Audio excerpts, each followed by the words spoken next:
യഥാർത്ഥത്തിൽ അയാൾ രക്ഷകനാണോ? സ്നേഹമുള്ളവരെ, എല്ലാവർക്കും നമസ്കാരം. ഞാൻ ഇന്ന് മിറാഷ് എന്ന സിനിമയുടെ റിവ്യൂ ആണ് പറയാൻ പോകുന്നത്.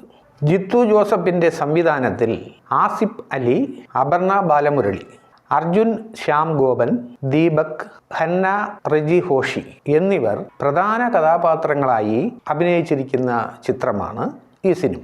അടുത്ത് എന്താണ് സംഭവിക്കുന്നു എന്ന് കാണികൾക്ക് പ്രതീക്ഷ നൽകുന്ന ഒരു ചിത്രമാണ് ഇത്. കളങ്കമില്ലാത്ത മനസ്സിൻ്റെ ഉടമയായ നായിക, എല്ലാവരെയും വിശ്വസിക്കുന്ന നായിക. തൻ്റെ ജീവിതത്തിൽ തന്നെ സഹായിച്ച വ്യക്തിയെ അവൾ വിശ്വസിക്കുന്നു. പക്ഷേ ഒട്ടും പ്രതീക്ഷിക്കാത്ത രീതിയിൽ അയാൾ അവളെ വഞ്ചിക്കുന്നതായി മനസ്സിലാക്കുന്നു. എന്നാൽ അവിടെയും അവളെ രക്ഷിക്കാനായി ഒരു വ്യക്തി വരുന്നു.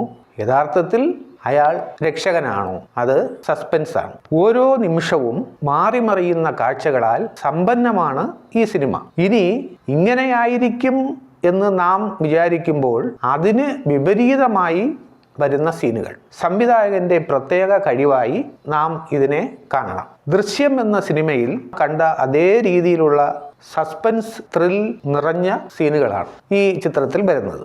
ഓൺലൈൻ റിപ്പോർട്ടറായി വരുന്ന ആസിഫ് അലി നന്നായി അഭിനയിച്ചിരിക്കുന്നു. മാറിമറിയുന്ന സീനുകളിൽ നല്ല രീതിയിൽ ഭാവവ്യത്യാസം കാണിക്കുന്നുണ്ട്.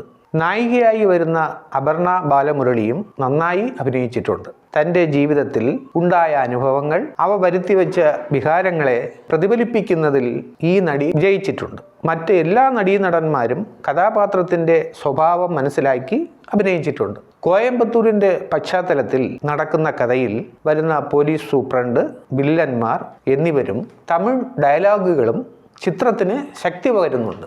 സതീഷ് കുറുപ്പാണ് ക്യാമറ കൈകാര്യം ചെയ്തിരിക്കുന്നത്. പാലക്കാട്, കോയമ്പത്തൂർ എന്നീ സ്ഥലങ്ങളെ അതിൻ്റേതായ പ്രത്യേകതകളോടെ കാണികൾക്ക് സമ്മാനിക്കുന്നു. സംഘട്ടന രംഗങ്ങളിൽ ക്യാമറ നന്നായി ചലിക്കുന്നുണ്ട്. എഡിറ്റിംഗ് വിനായക്കാണ്. സംഗീതം വിഷ്ണു ശ്യാം. കഥ അപർണ ആർ ആണ്. സസ്പെൻസ് നിറഞ്ഞ കഥ ഒട്ടും ത്രില്ല് കുറയാതെ എഴുതിയിരിക്കുന്നു. സസ്പെൻസ്, ത്രിൽ എന്നിവയിൽ താല്പര്യമുള്ളവർക്ക് അത് പൂർണ്ണമായും ലഭിക്കുന്ന ചിത്രമാണ് ഈ ചിത്രമെന്ന് ഉറപ്പിച്ച് പറയാം. നന്ദി, നമസ്കാരം. ഈ റിവ്യൂ നിങ്ങൾക്ക് ഇഷ്ടപ്പെട്ടിട്ടുണ്ടെങ്കിൽ എനിക്ക് സബ്സ്ക്രൈബ് ചെയ്യണം, ഷെയർ ചെയ്യണം, ലൈക്ക് ചെയ്യണമെന്ന് ഞാൻ അഭ്യർത്ഥിച്ചുകൊണ്ട് നിർത്തുന്നു.